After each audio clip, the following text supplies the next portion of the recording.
Right, guys, it's yee.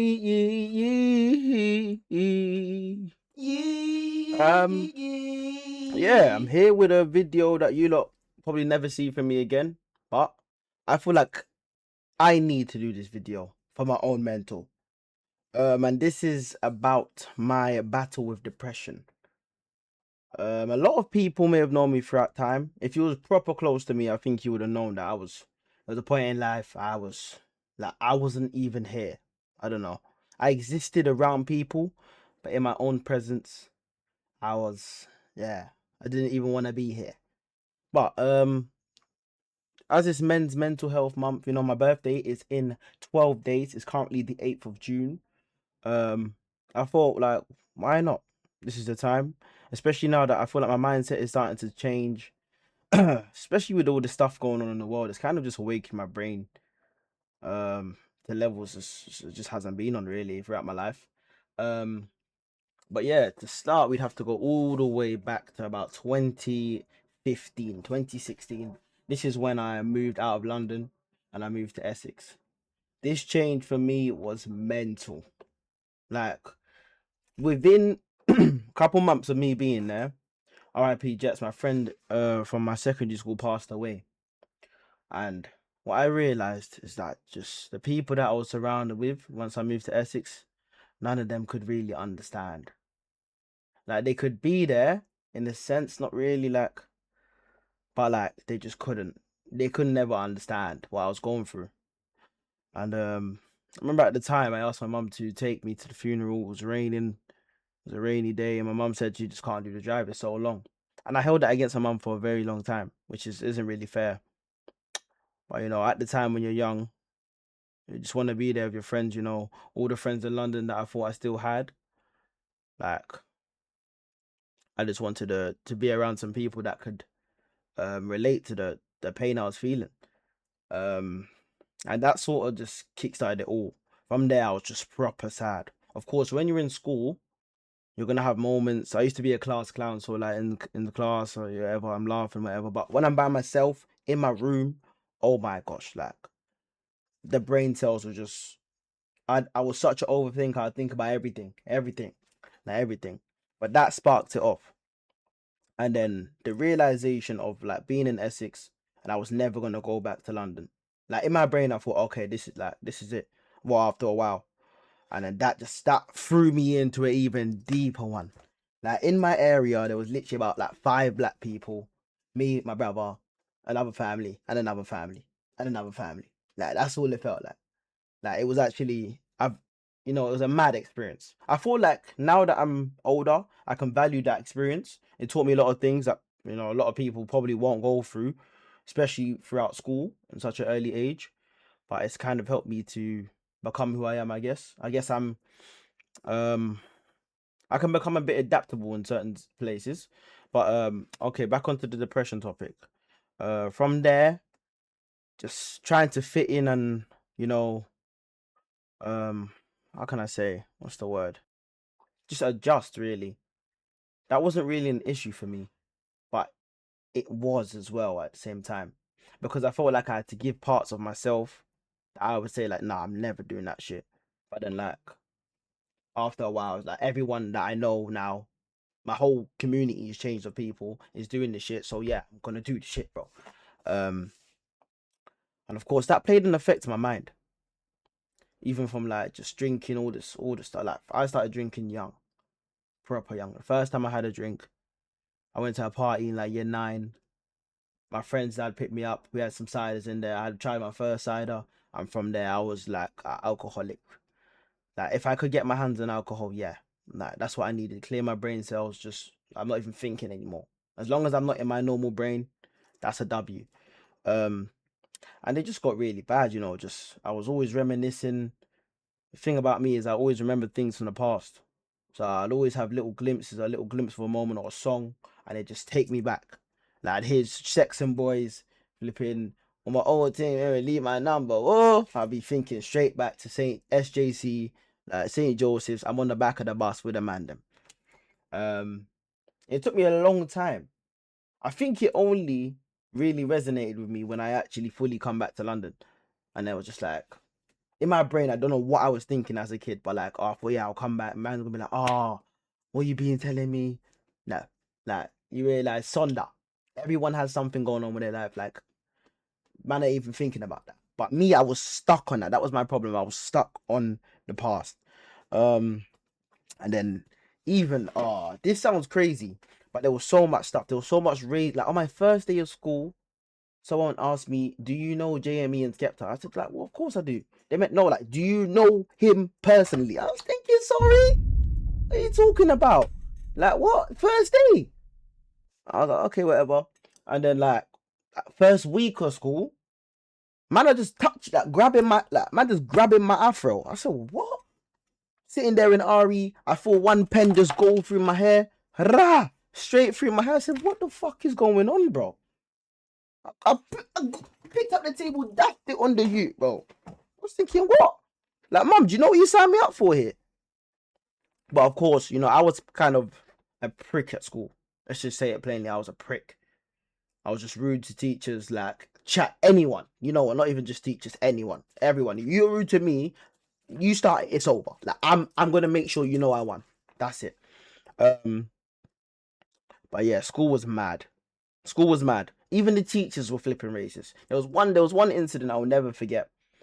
Like, when we were doing the of mice and men and all of that.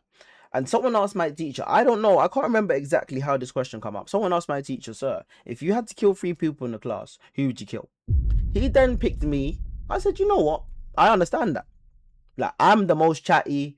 I'm going to cause problems, whatever. I'm on report. Then he said, Harrison.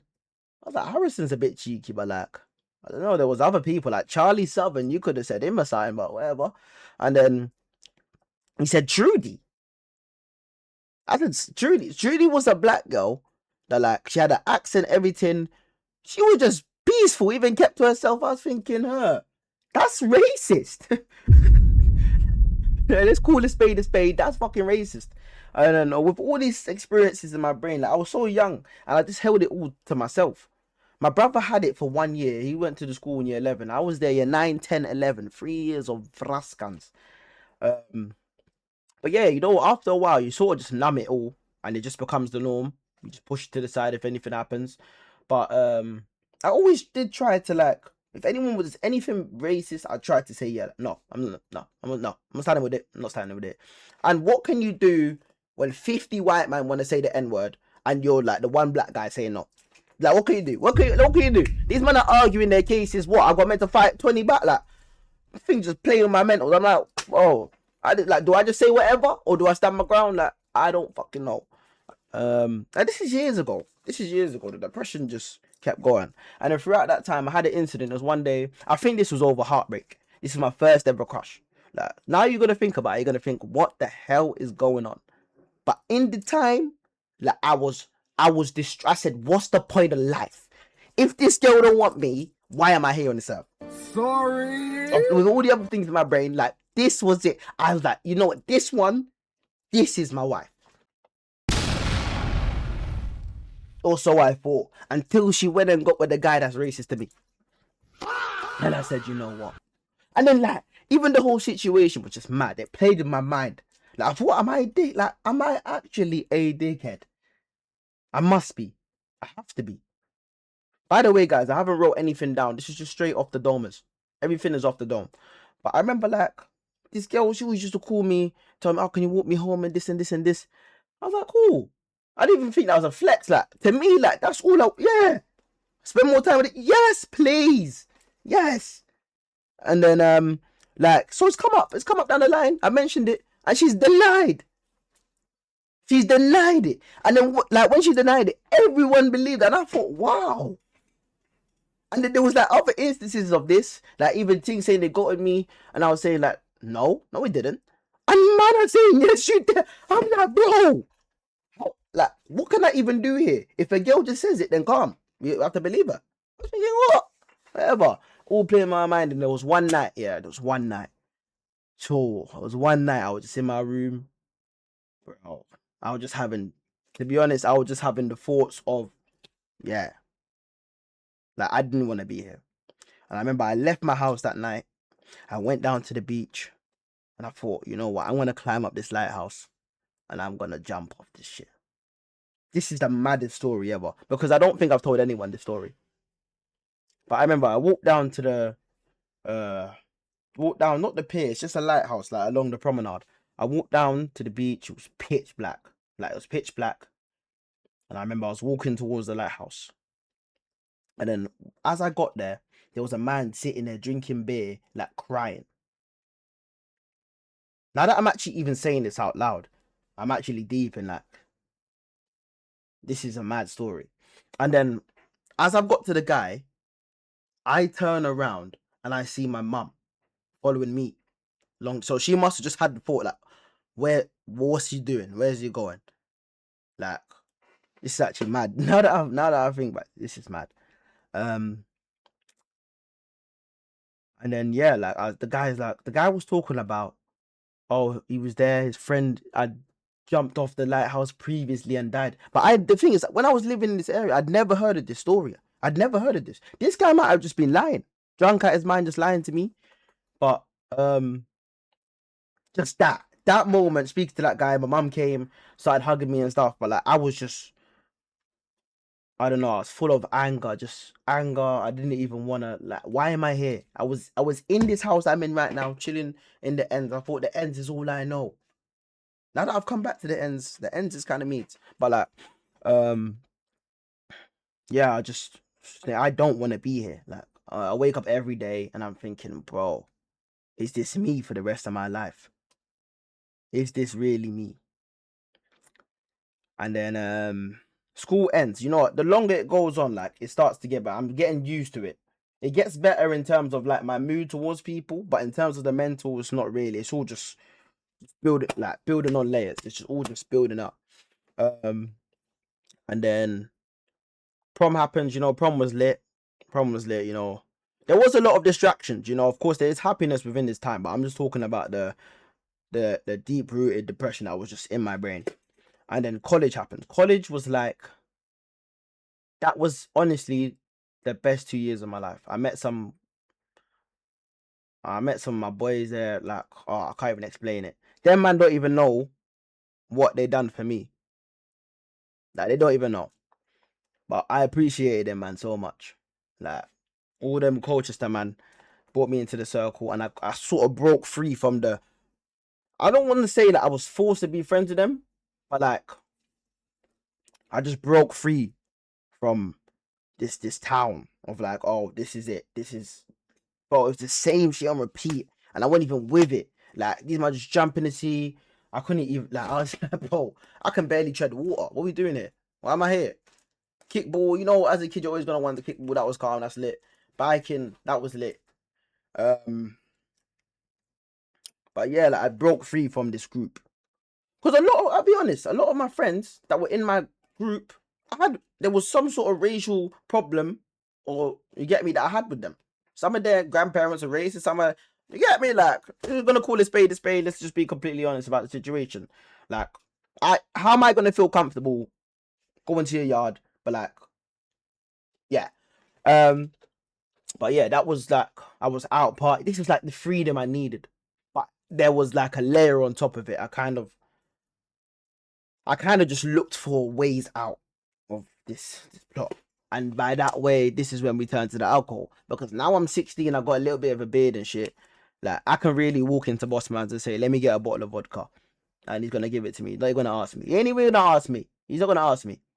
And then it become a thing that I was getting that bottle on a kind of regular basis. And I knew I hit rock bottom when I was drinking like vodka just straight out of the bottle. There's no motive. I'm not going to a party. I've just taken this bottle home and just drank it. And I thought, yeah. But I didn't think, yeah, at the time. Like, I was just, this is my distraction from my life that I'm living.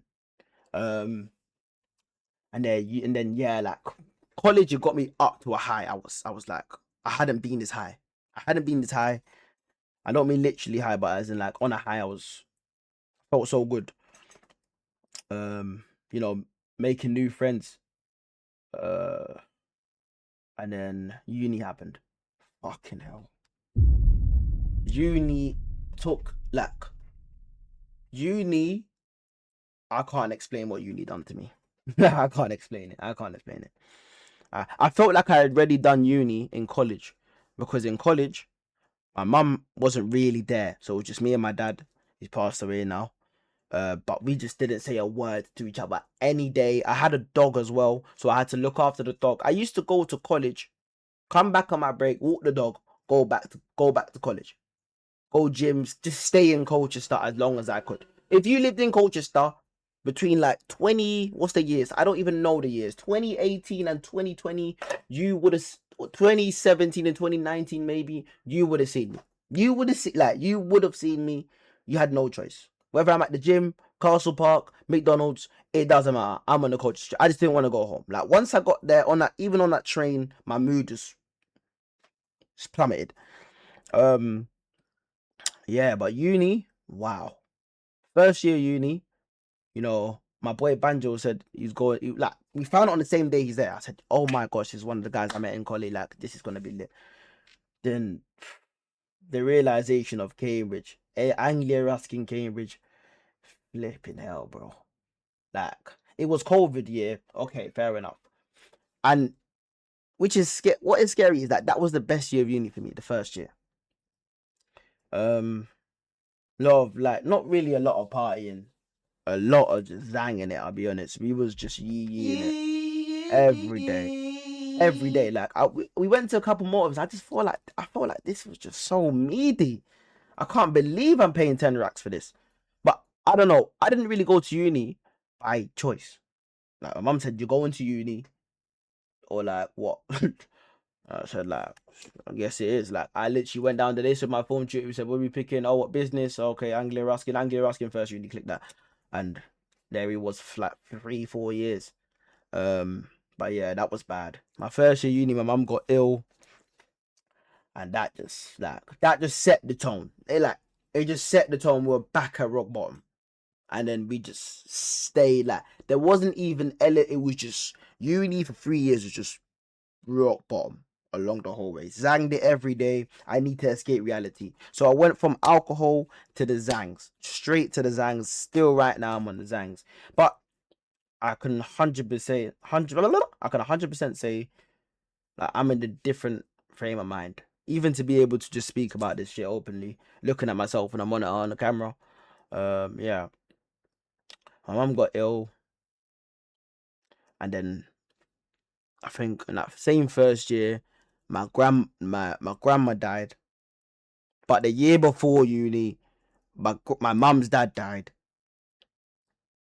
So we just really and truly, it was just back to back to back to back to back. Like I felt like I couldn't get a break from all this rubbish, and like people around me, just life just keeps going. I realized that from young.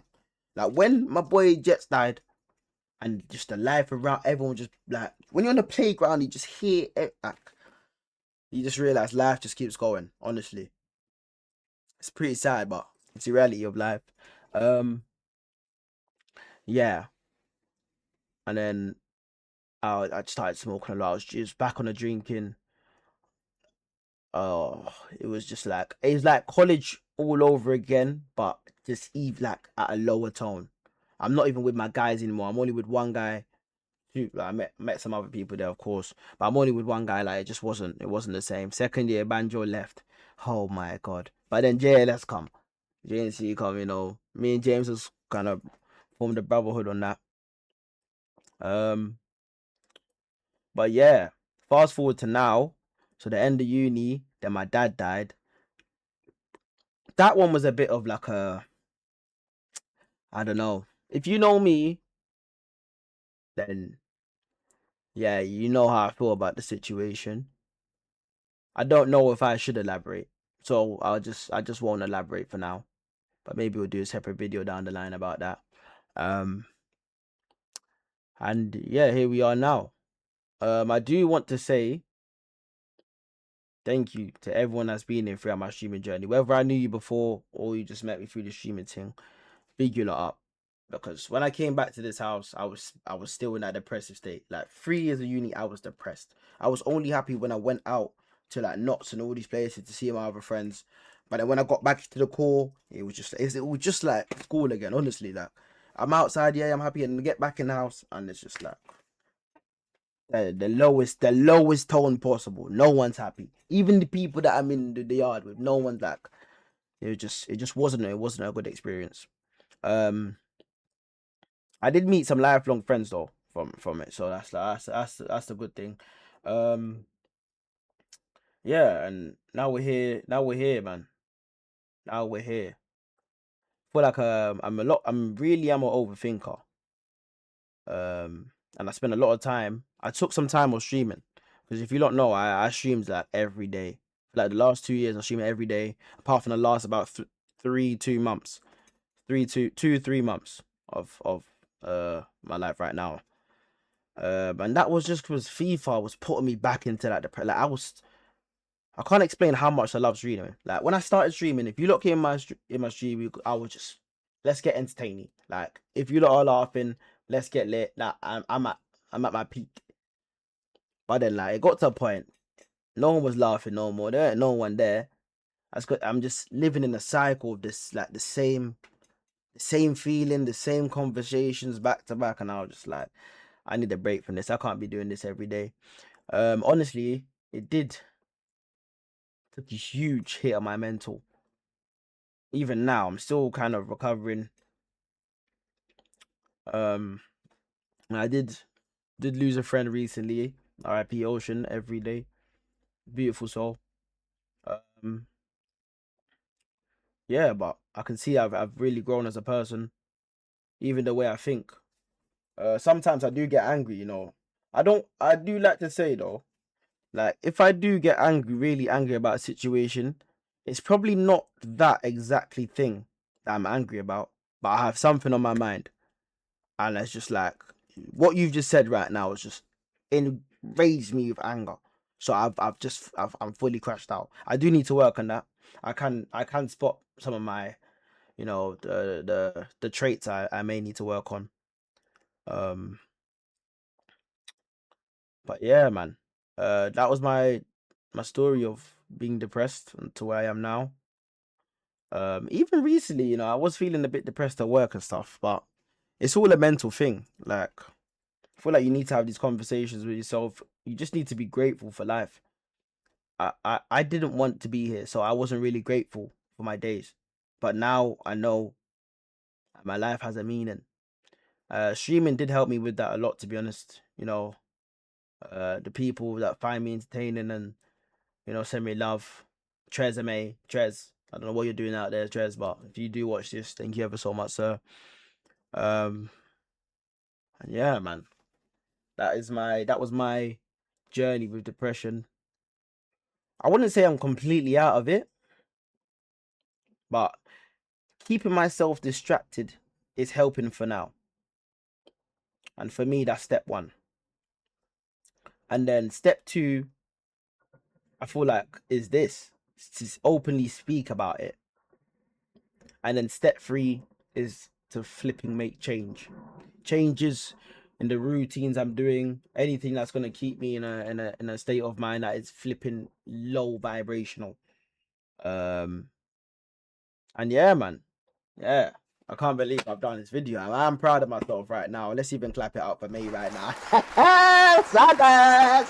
All right, like, yes, I can be funny at times, but this is a more serious video. I appreciate anyone that's watched this whole video.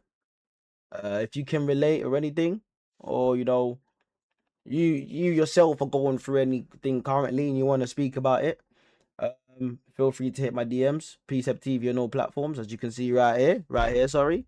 And yeah, boys, happy Mental Health Month, if that's even what you're meant to say. Me rolling around in the coupe.